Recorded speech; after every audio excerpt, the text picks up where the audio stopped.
It is Friday, August 16th, 2013, and this is the DBS Newsworld with me, Sanford-Belle. Thank you so much for joining us. Taiwan's President Ma Ying-jeou today began a hectic round of engagements after arriving last night on a four-day state visit. The engagements included an address to a joint sitting of Parliament and courtesy calls on the Governor-General and the Prime Minister. It's President Ma's first visit here since he assumed office in 2008 and the second by a Taiwanese president since St. Lucia and Taiwan resumed diplomatic relations in 2007. DBS's Jason Hollandseed begins our news coverage tonight with this report. President Ma arrived here at about 10 o'clock Thursday night on board a China's Airways flight and received a presidential welcome. His courtesy call on St. Lucia's Prime Minister, less than 24 hours later, saw the signing of a joint communique between St. Lucia and Taiwan and a reaffirmation of the friendly relations between the two countries. We hope to continue our cooperative projects well into the future. In my discussion with the Prime Minister, I also share with him Taiwan's development experience in economics and other areas.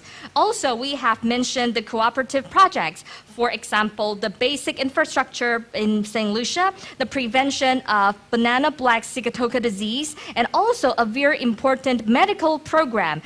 Government daily paid workers will be receiving their retroactive pay at the end of the month. Word of that has come from the National Workers Union, which represents them.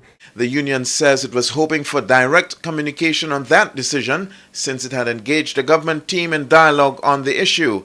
According to the NWU, initially the parties had agreed that the workers would be paid at the end of the week rather than the end of the month. The union says the relevant authorities need to be more sensitive to the plight of the workers. A St. Lucian man who was missing at sea and feared dead is alive and well. The 47-year-old is now recuperating in a hospital in Panama after being missing for more than a month. He had gone on a fishing expedition. DBS's Alex Bousquet has the details.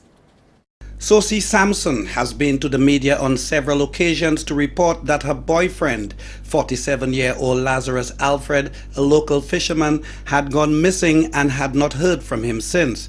Ms. Sampson says usually when he goes to sea, he would call and say what he caught or give his location. But she says for weeks she heard nothing, although there were rumors that he was in hospital in Martinique. But Ms. Sampson says when she contacted the French Coast Guard, that proved to be false. She and her boyfriend have twin boys who are only 3 years and 6 months old. Sosie Sampson says they all prayed earnestly for the safe return of her children's father. And she was elated when on Friday last week she got a call from her loved one all the way in Panama. He just surfaced in Panama. He just surfaced there, and I asked if he was alive. The man said, as a matter of fact, he's right there with me. And they let me speak to him. I spoke to him, and he was all right. So she says she does not have all the details of what happened to her boyfriend, but is grateful to God that he is alive. Alex, this is remarkable. 48 days underwater. This is remarkable. That's all I can say.